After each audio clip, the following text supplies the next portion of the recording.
나의 생명 되신 주 주님 앞에 나아갑니다. 주의 은인 보혈로 정케 하사 받아주소서. 날마다 주를 찬송하겠네. 주의 사랑 줄로서 나를 굳게 잡아내소서. 괴로운 세상 지날 때 나를 인도하여 주소서. 주를 믿고 나가면 나의 길을 잃지 않겠네. 날마다 주를 찬송하겠네. 주의 사랑 줄로서 나를 굳게 잡아내소서. 세상 살아갈 때에 주를 더욱 사랑합니다. 밝고 빛난 천국에 나의 영혼 들어가겠네. 날마다 주를 찬송하겠네. 주의 사랑 줄로서 나를 굳게 잡아내소서. 아멘.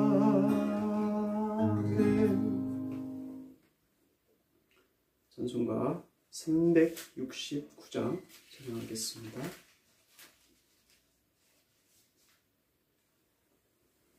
369장 찬양하시고 구혜미 전사님 기도 인도하겠습니다.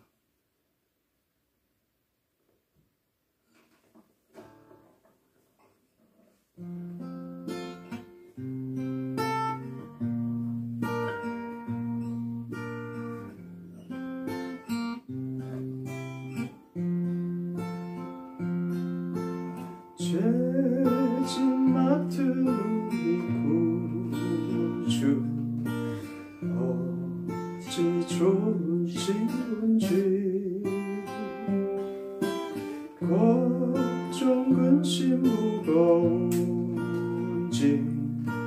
우리 주께 맡기세. 주께 고함 없는 고로 복을 받지 못하네. 사람들이 어찌하여 아랠 줄을 모를까. 시험 걱정 모든 괴로움 없는 사람 누군가. 부질없이 낙심 말고 기도 드려 아뢰세. 이런 죄를 찾지 못하였나니 때려서 놓으리라 하니 그들이 큰 소리 재촉하여 십자가에 못 박기를 구하니 그들 소리가 이긴지라. 이에 빌라도가 그들이 구하는 대로 하기를 언도하고 그들이 요구하는 자 곧 살인 일랑과 살인으로 말미암아 우리에 갇힌 자를 놓아주고 예수는 넘겨주어 그들의 뜻대로 하게 하니라. 아멘. 지난 주일은 종려주일이었습니다. 예수님께서 예루살렘 성에 들어가시고 성전에서 채찍을 당하시고 채찍으로 매매하는 성전에서 물건을 사고 파는 행위를 정죄하셨는데 유대 지도자들은 그 일로 인해서 또 그 전부터 아마 예수님에 대해서 죽이기로 결심을 한 것 같습니다. 그래서 이제 가룟 유다가 그들과 결탁해서 예수님을 은 30냥에 팔았습니다. 제자들은 도망갔고 베드로는 예수님이 잡혔을 밤에 3번 부인했습니다. 예루살렘 공회에서 이제 예수님께서 신문 받으신 일, 그리고 총독 빌라도와 갈릴리 분봉왕 헤로데에게 가서 신문 당하시고, 또 마지막으로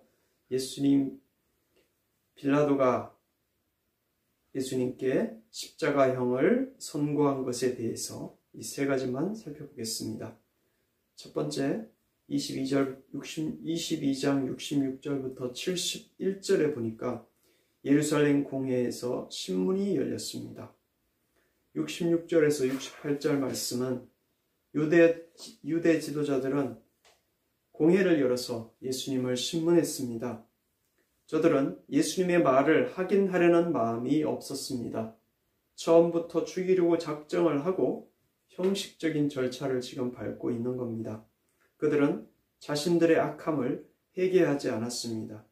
예수님은 요한복음 8장 37절 말씀에 나도 너희가 아브라함의 자손인 줄 아노라.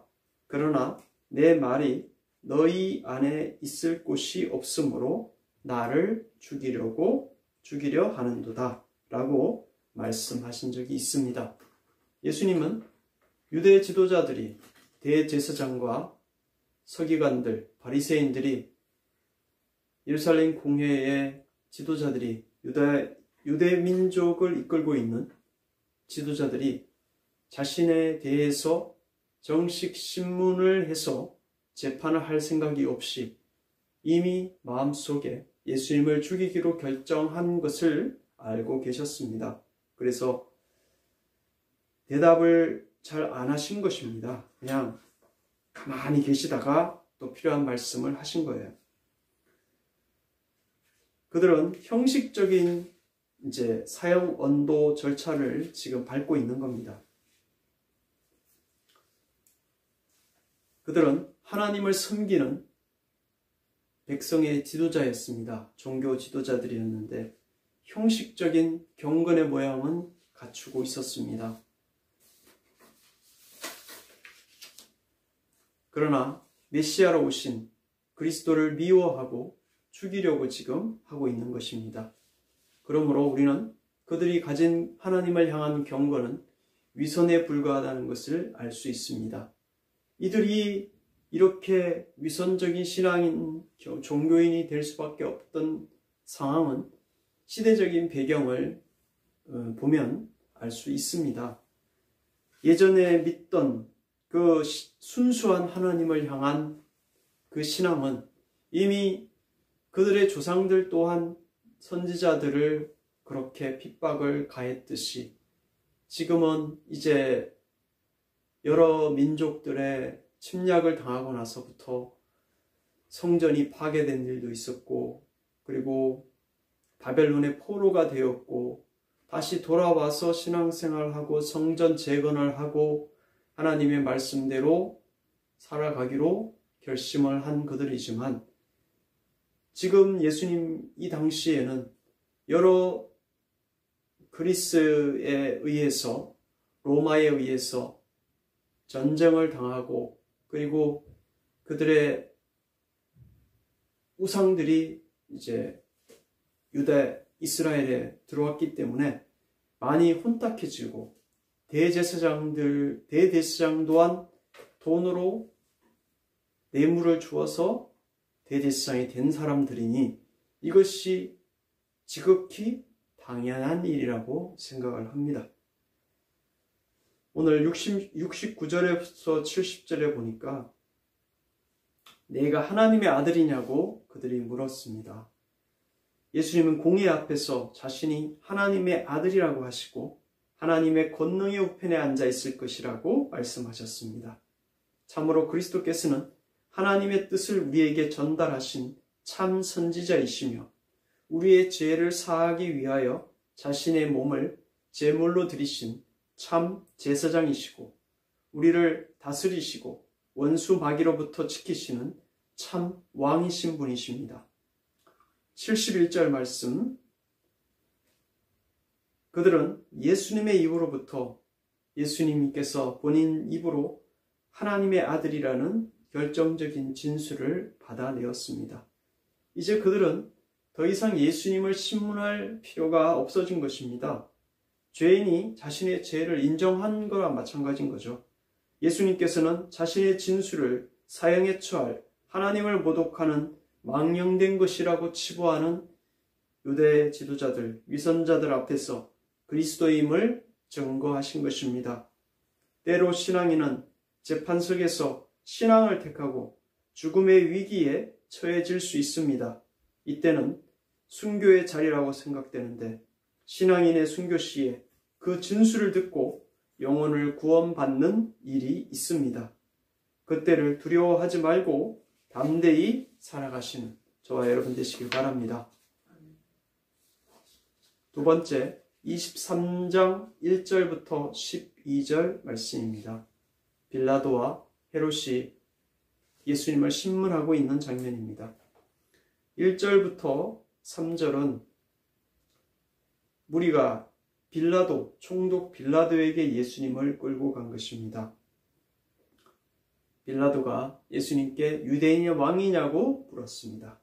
유대 지도자들은 예수님을 이스라엘을 지배하는 총독 빌라도 앞으로 끌고 갔고, 그들이 이렇게 한 이유는 예수님을 대중들이 존경하고 있었기 때문에 신성 모독에 관해서 특별히 드러난 죄가 없는 예수님을 자신들이 손이 아닌 빌라도에게 예수님을 사형시킨 책임을 지우고자 한 것 같습니다. 그들이 예수님을 고소한 세 가지 죄는 첫 번째, 백성을 미혹한다고 하는 것, 둘째, 로마 황제 가이사에게 세금 바치는 것을 금한다는 것, 셋째, 자신을 유대인의 왕 그리스도라고 주장한다는 것입니다. 첫 번째, 백성을 미혹한다는 것은 사실과 반대되는 비난입니다. 예수님은 이스라엘 백성들에게 하나님의 바른 진리를 전파하셨고 그들이 죄에서 돌이키기를 촉구했습니다. 대중들이 예수님을 따른 것이지 예수님은 이스라엘 민족을 타락시키지 않으셨던 것입니다. 그러나 유대 지도자들은 그 마음이 거짓되고 완악해서 예수님을 백성을 타락시킨다고 고소한 것입니다. 두 번째, 가이사에게 세금 바치는 것을 금한다고 하는 것은 예수님께서 로마 제국에 세금을 내는 것을 금하지 않으신 것을 보면 우리가 말씀을 통해서 알고 있죠. 예수님은 로마 제국의 정권을 반대하는 어떤 정치적인 운동도 하지 않으셨습니다. 서기관들과 대제사장들이 예수님에게서 비난거리를 잡기 위해서 로마 황제에게 가이사에게 세금을 내야 합니까? 라고 물으셨던 적도 있습니다. 그때 예수님께서는 가이사의 것은 가이사에게, 하나님의 것은 하나님께 바치라고 말씀하셨습니다. 신약 성경은 성도들이 이 세상에 살면서 세상 나라에 세금을 반드시 내어야 한다고 말하고 있습니다. 세 번째, 유대인의 왕 그리스도라고 고백한 것에 대한 이것은 사실입니다. 예수님은 자신을 유대인의 왕 그리스도라고 주장하셨습니다. 구약에 예언된 그리스도께서는 유대인의 왕으로 오신다고 했습니다. 예수님은 바로 그 예언된 메시아로 오신 것입니다. 예수님은 자신이 그리스도라는 많은 증거들을 제시했습니다. 이에 대해서 유대 지도자들은 아무런 반증도 제시하지 못했습니다. 빌라도는 그들이 세 가지 고소한 내용 중에 세 번째, 네가 유대인의 왕이냐고 한 것에 대해서는 자신을 그리스도라고, 하나님의 아들 그리스도라고 엄숙히 증거했습니다. 유다 총독 앞에서 자신을 분명히 드러내셨던 것입니다. 또 예수님은 공회와 로마 총독 앞에서 자신의 신분과 자신의 존재에 대해서 분명히 증거하셨습니다.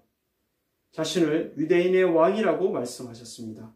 그러나 그 뜻은 세상적인 왕의 뜻이 아닙니다.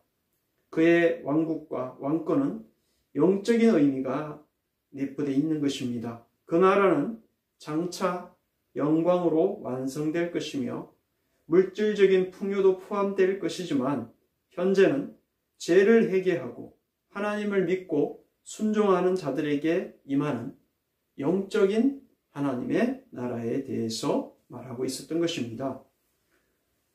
4절부터 7절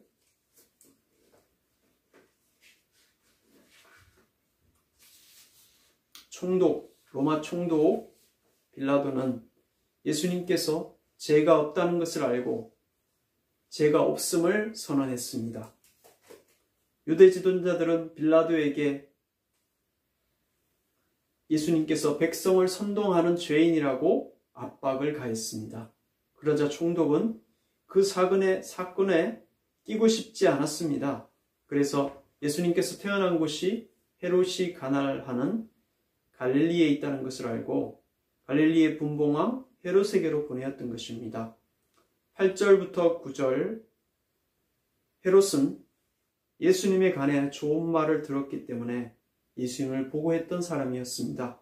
헤롯이 예수님을 만나고 나서 어떤 기적을 행하시는 것을 볼까 하고 여러 가지 질문을 했으나 이에 대해서 예수님은 아무 말씀도 하지 않으셨습니다.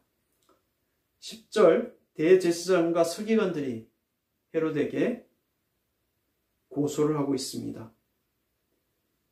유대 지도자들은 빌라도에게 했듯이 헤롯 앞에서도 열심을 다해서 고소를 했습니다.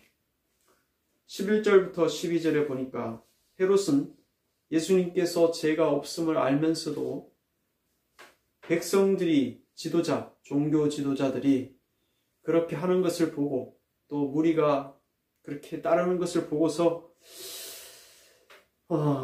예수님을 정죄하기로 결정을 합니다. 헤롯은 군병들과 함께 예수님을 업신여기고 희롱하면서 고귀한 신분들의 사람들이 입는 빛난 옷을, 왕들이 입는 빛난 옷을 입혔습니다. 그래서 빌라도에게 도로 보냈던 것입니다. 자기가 예수님께 대해서 죄를 선고하는 일을 피했던 것이죠. 빌라도에게 보낸 것입니다. 헤롯은 백성들이 예수님을 따르는 것을 알고 있습니다. 그래서 굳이 백성들의 원망을 들을 일을 하지 않았던 것이죠. 헤롯은 빌라도에게 보냈습니다. 하나님의 아들 그리스도께서는 이런 멸시와 박해를 받으셨습니다. 그의 고난받음은 우리의 허물과 죄악 때문이었던 것입니다. 유대 지도자들은 빌라도의 책임으로 예수님을 사형당하게 만들고자 했습니다. 빌라도는 예수님께 죄가 없음을 알고 헤롯에게 보냈고 헤롯은 군병들과 예수님을 업신여기고 희롱하며 빛난 옷을 입혀서 빌라도에게 다시 돌려보냈습니다. 그리스도께서 고난당하신 것은 우리의 허물과 죄악 때문입니다.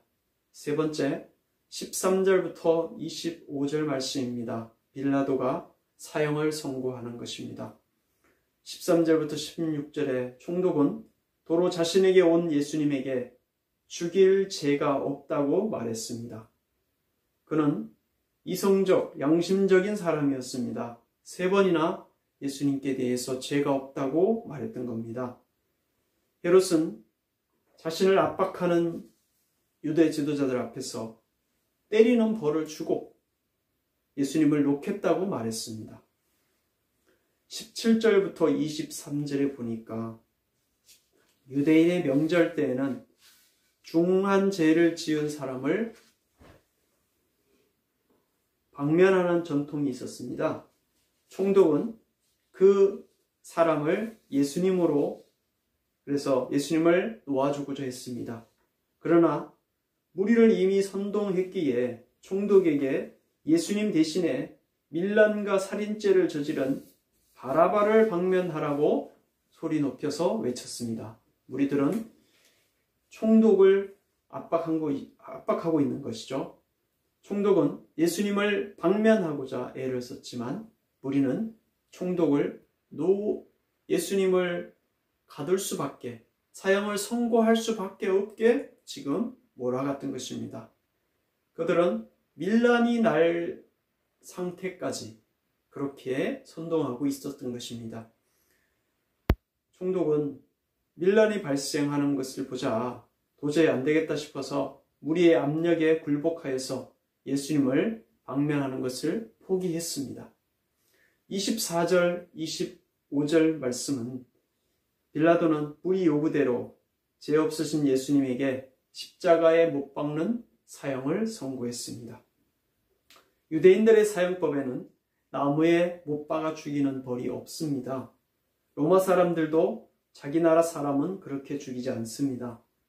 예수님께서 당하신 십자가 형벌은 노예나 극형을 당할 중죄인에게 내리는 사형 방법이었습니다. 총독은 자신이 옳다고 생각하는 것을 포기하고 최종적으로 유대 지도자들과 무리가 원하는 대로 잘못된 판결을 내렸던 것입니다. 이제 빌라도는 사도신경을 암송할 때마다 자기의 이름이 등장하게 되었던 것을 이제 보게 됩니다. 옳다고 생각한다면 악과 타협하는 이런 행동은 해서는 안 되는 것이죠. 빌라도는 유대 지도자들과 무리의 요구에 굴복하여 죄가 없음을 알고 있음에도 그리스도를 십자가에 못 박게 사형을 선고했습니다.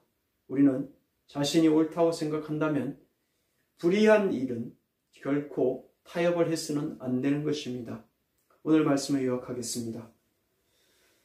유대 지도자들은 예수님의 입에서 자신이 하나님의 아들이고 왕이고 장차 하나님 권능의 우편에 앉을 것이라는 결정적 진술을 받아내었습니다.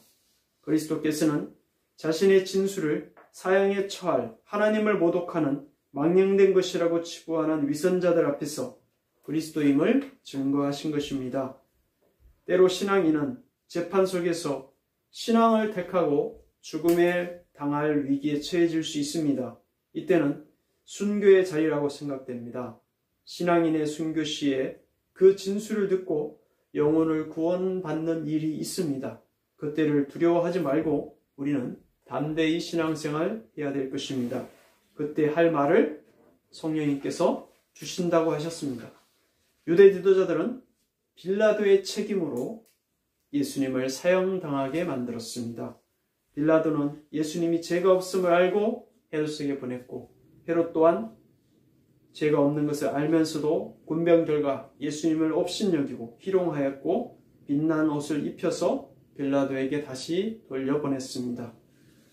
그리스도께서 이와 같이 고난당하심은 우리의 허물과 죄악 때문입니다. 세 번째, 빌라도는 유대 지도자들과 무리의 요구에 굴복하여 죄가 없음을 스스로 알고 있고 인정했음에도 불구하고 그리스도를 십자가에 못 박게 사형을 선고했습니다. 우리는 우리가 옳다고 생각하는 것이 있다면 불의와 타협해서는 안 되는 것입니다. 기도합니다. 전능하신 하나님, 그리스도께서는 우리의 허물과 죄악 때문에 유대 지도자들과 빌라도와 헤롯, 군병들 앞에서 업신여김과 희롱, 핍박을 당하신 것을 믿습니다. 그리스도의 피로 아담의 원죄가 용서받음을 믿습니다. 순교를 두려워하지 않게 하시고 불의와 타협하지 않는 정의를 가지게 하옵소서. 우리를 죄와 사망에서 생명으로 인도하신 우리 주 예수님의 이름으로 기도합니다. 아멘. 찬송가 395장 찬양하겠습니다. 395장입니다.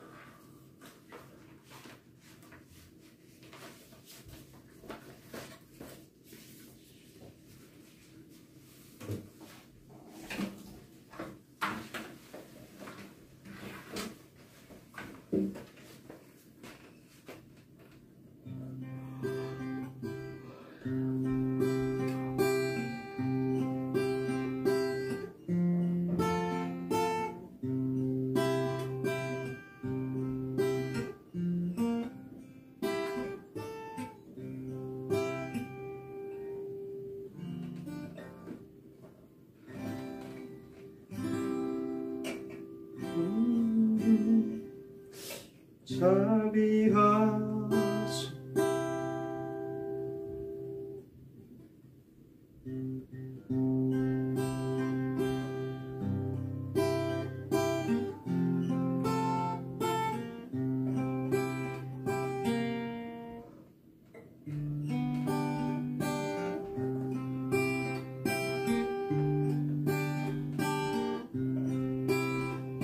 자비하신 예수여, 내가 사랑 가운데 의지함이 없으니 슬픈 자가 됩니다. 마음 심히 어두니 밝게 하여 주시고, 나를 보호하시고 항상 도와소서.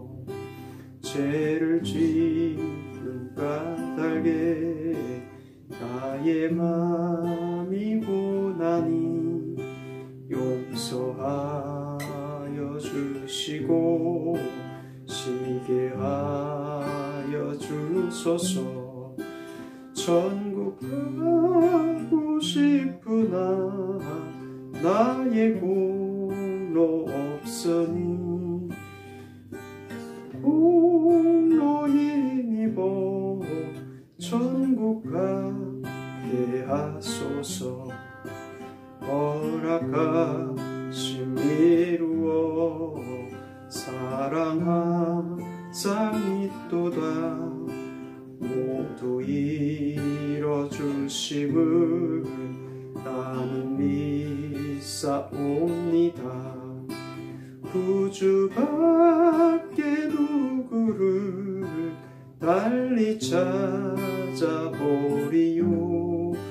복과 영생 예수님 더 원한 것 없도다. 거룩하신 예주여, 위로 날 사셨으니 어찌 감사하온지 말로 할 수 없도다. 주의 귀한 형상을 나도 있게 하시고 하늘 날아가서도 사랑하게 하소서. 아멘. 기도하겠습니다.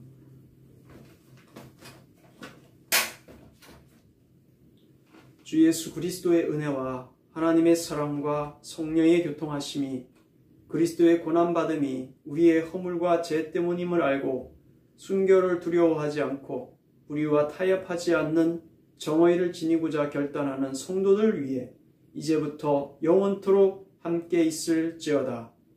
아멘.